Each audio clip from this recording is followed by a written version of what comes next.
Farming God's Way is an amazing solution to the food security and poverty crisis in the agricultural domain.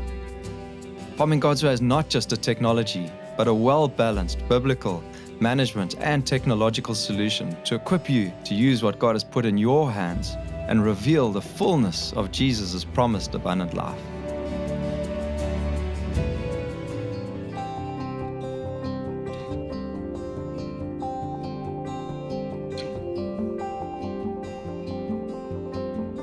Compost is an exceptional alternative to fertilizer, which builds up not only the organic nutrient levels in the soil, but helps to restore the natural biotic balances which occur in the soil profile.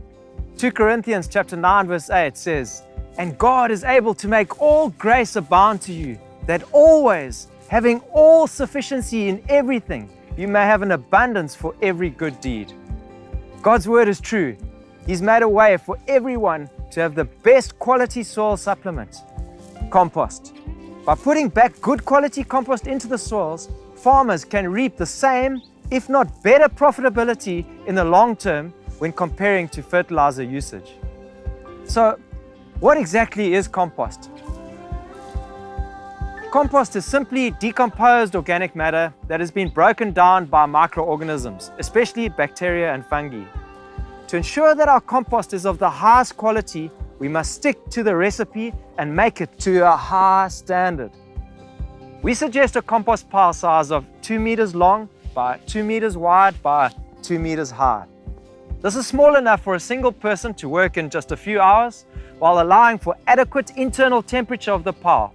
The end product compost volume will be around 3.5 cubic meters, which will easily be enough for a very large home nutrition garden for a whole year. If you don't need as much compost, you can reduce the compost pile size by 1.5 meters wide, by 1.5 meters long, and 1.5 meters high. Large-scale implementers simply join compost piles together, keeping the 2 meter width and 2 meter build height, but extending them for as long as their required volumes. When to make compost? Start collecting your compost materials when there's plenty of green material around in the local environment. That way you'll be able to make the compost and allow for sufficient time for the compost to be fully mature by the time it comes to the next planting season. Compost is made of 4 main ingredients: nitrogen, green, woody, and a dry component. Now, vegetables prefer a bacterially dominated compost as compared to a fungally dominated compost. Therefore, we reduce the amount of the woody component to 10% and we increase the dry component to 35%. All the other ratios remain the same. This lowers the overall carbon to nitrogen ratio and makes the pile finer with a higher percentage of bacteria within it. Nitrogen. Nitrogen is the essential fuel of the compost pile and gets the bacteria going. The most readily available nitrogen component is manure and should make up 10% of the pile or 15 bags of manure. Those are 50 kg bags. Use the freshest manure that you can find. If there's no manure in your area, then you can use about 4 cubic meters of legumes for this. Just add your green and woody dry components accordingly. The green component. Green leaves are a great source of sugars, which are necessary for good quality compost. The green component should make up 45% of your pile and should be used within 3 to 4 days. Otherwise, the sugars will convert into starch. Collect approximately 8 cubic meters of green materials made up of leaves, of grasses, grass clippings, weeds, old vegetables, or shrubs. The woody component. The woody material really helps to encourage the fungal growth in the pile because it breaks down so slowly and keeps the pile well aerated.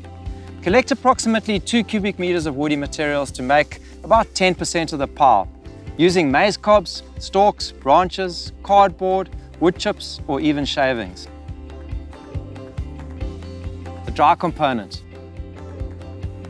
The dry material adds bulk and carbon to the compost and should make up 35% of the compost volume. Collect approximately 8 cubic meters of dry materials made up of thatch grass, leaves, or old weeds. To summarize, the ingredients we need for compost include 15 50 kg bags of manure, 8 cubic meters of green material, making up 45% of the compost, 2 cubic meters of woody material, which is 10% of the compost, and another 8 cubic meters of dry material, which is around about 35% of the compost. Adding a bag full of previously made mature compost or dark organic matter from the forest can be very beneficial in your inoculating your compost with healthy, naturally occurring microbes. The materials should be piled separately until such time as enough of each of the materials has been accumulated. Collecting enough material to build a pile takes time, so you must plan properly. Farming God's Way farmers should get themselves into groups of 5 to pray, to disciple each other and help one another. If these groups get together when there's sufficient green material around, then they can do their compost piles together in community and fellowship. Building the pile. Establish 2 equal 2 by 2 meter wide squares using 6 poles that are 2 meters tall. You will need 2.6 meter long poles so you can bury them at least 60 centimeters deep to prevent them from falling over.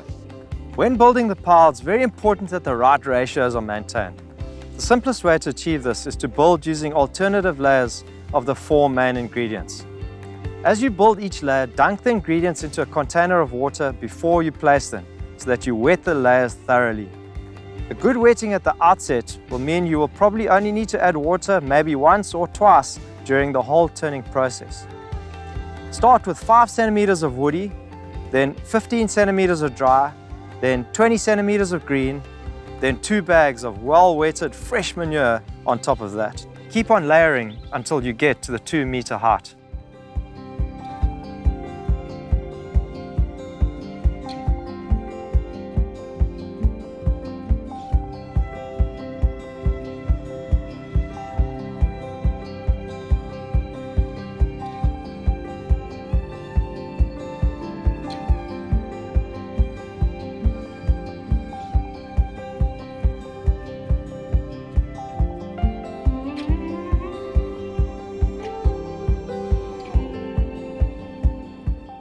Within 3 days, the compost pile will have heated up and needs to be turned. The best way to do this is to mix the pile into the adjoining 2 meter by 2 meter position using a fork or a hoe. The turning process maintains the correct temperature, mixes all the ingredients, brings material from the outside to the inside, aerates the pile with oxygen, and allows for moisture levels to be checked and adjusted if necessary. If the pile is not turned, it will become anaerobic, have a bad smell, and result in poor quality compost.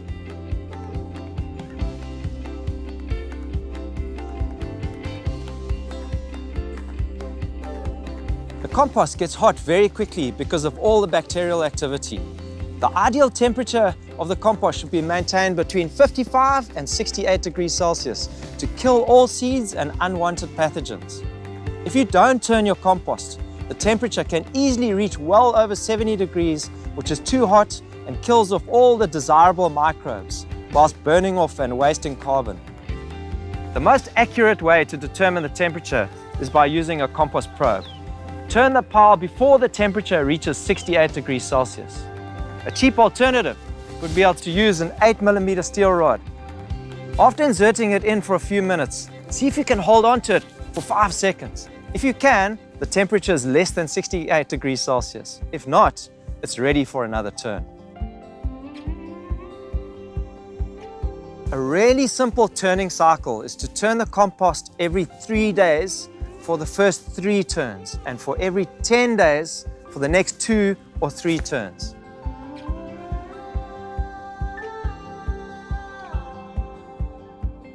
The temperature goes down after each turn and rises again until the next turn. This cycle will continue until all the nitrogen in the compost pile has been utilized. If you follow the guidelines of these ingredient volumes of 15 bags of manure, then the compost will get hot enough for adequate decomposition and also be maturing and cooling after 6 to 8 weeks.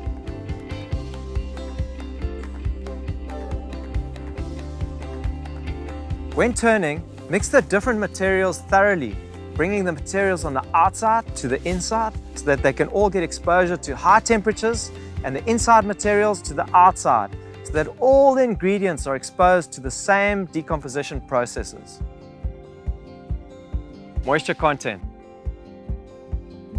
It's very important to test to see whether the pile is moist enough, as a lot of the moisture is lost as steam and needs to be replaced. Try to keep the moisture content of your compost at 50%. You can test this when turning the pile by squeezing it in your hand. If moisture drips out, then it's too wet.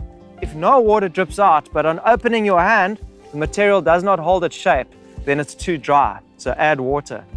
If when you squeeze it, no extra moisture drips out, and on opening your hand, the material holds its original shape, then it is close to the desired 50% moisture content. You can also leave a gentle slope on the top of your pile and place thatch grass or grain bags on top to keep excess rainwater off the pile, which can also cool the pile too much. Curing. After approximately 2 months, the turning process is complete, but leave it to cure thoroughly for another 4 months before you use it. You don't need to turn the compost anymore, but store it in the shade or cover it with a breathable material or thatch grass to prevent it from drying out. Don't cover the compost with plastic, as this deprives the living organisms of oxygen. When complete, your compost should be a dark brown color, smell sweet and rich, and have a crumbly texture, and you should be able to see thick fungal strands within it. Utilizing the compost.